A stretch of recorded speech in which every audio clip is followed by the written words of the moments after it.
It is my firm belief that you cannot isolate domestic and foreign policy into their own separate pipelines. History has taught us time and time again that sound foreign policy is required for strong domestic policy.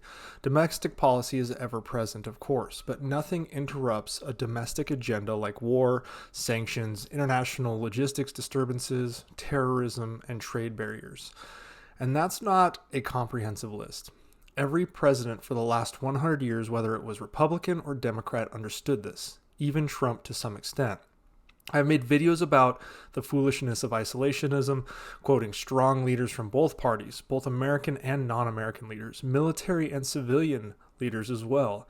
Although polls continue to show support for Ukraine within the United States, we stand at a history-defining fork in the road, as we've stood before when it came to conflict policy in Europe and Asia.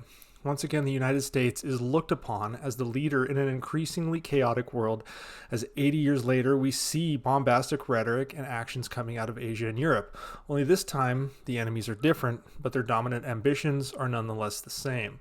As echoes of history ring through our present, America is once again in a position where it is largely secure, regardless of the outcome of Ukraine or potential outcome in Taiwan. We were secure in 1940 as well, until we weren't.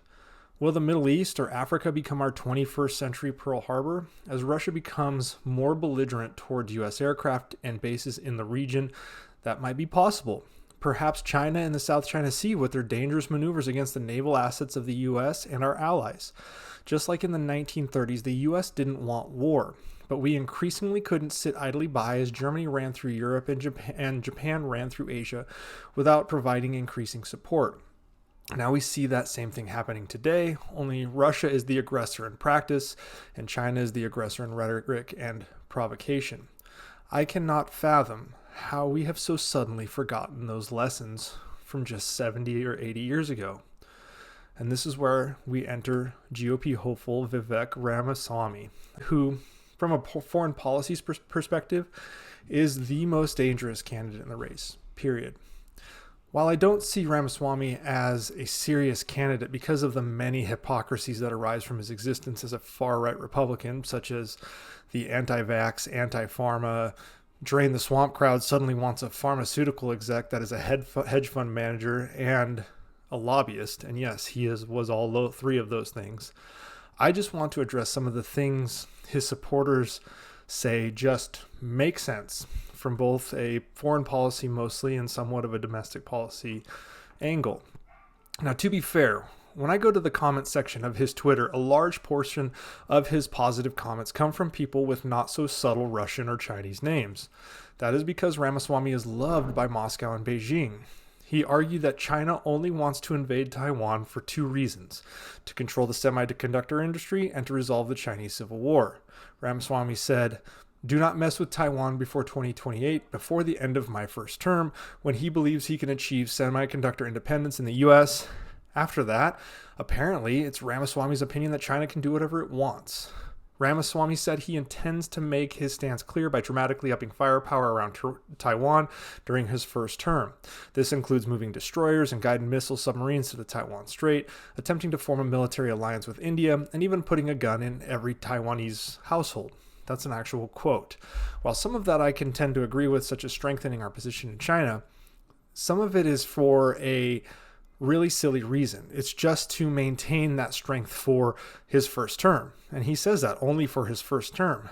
He also goes on to say that without India, the U.S. would lose badly in the conflict.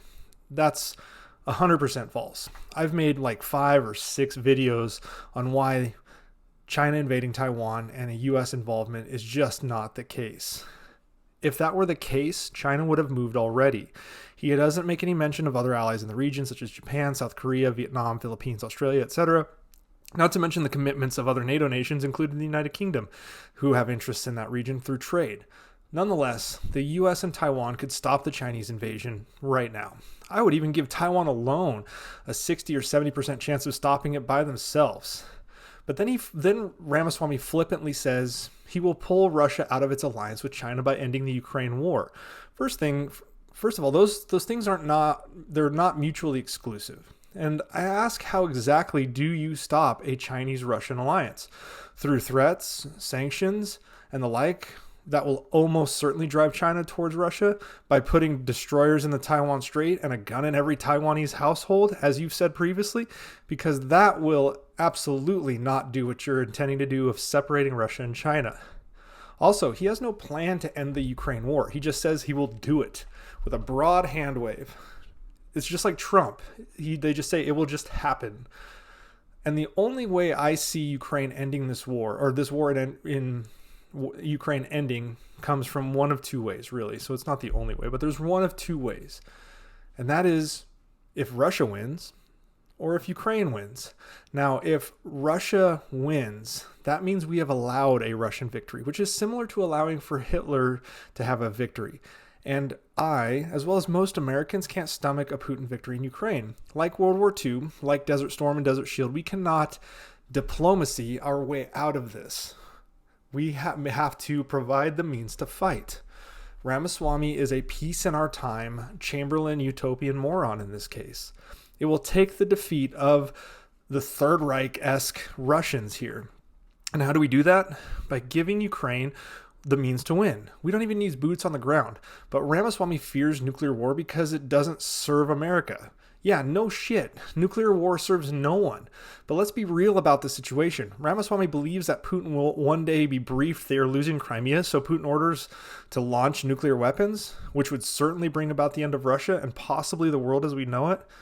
No, that's not going to happen. I'm reading Putin's biography, and that is not how Putin operates.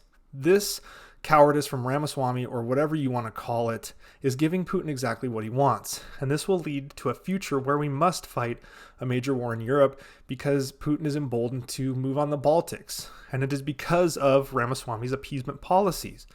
But what it really seems like Ramaswamy wants is to garner Russian support, enticing Putin into backing him over Putin's previous project, which was Trump. Ramaswamy seems to want to have Putin's influence machine, his bot farms, his propaganda arm in Russia, pushing misinformation into American eyeballs so Ramaswamy can win in a dirty way, but in a way where Ramaswamy's hands remain clean. And Ramaswamy seems to be doing this same thing in courting Xi Jinping. Any simple research of Ramaswamy's rhetoric, and you see he's not good. He argues to remove the right to vote for 31 million Americans unless they pass a test, but then caveats that it only applies to 18 to 24-year-olds, the swath of the population most likely to oppose his policies.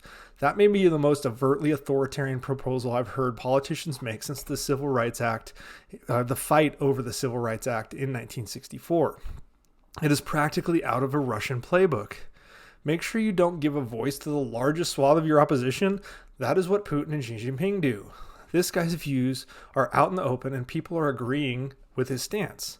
And again, it really seems like Ramaswamy wants the Russians to conduct the same misinformation campaign used to get Trump elected, to get him elected. The Russians openly say they influence elections. We know they do. Trump said he is the apple of Putin's eye.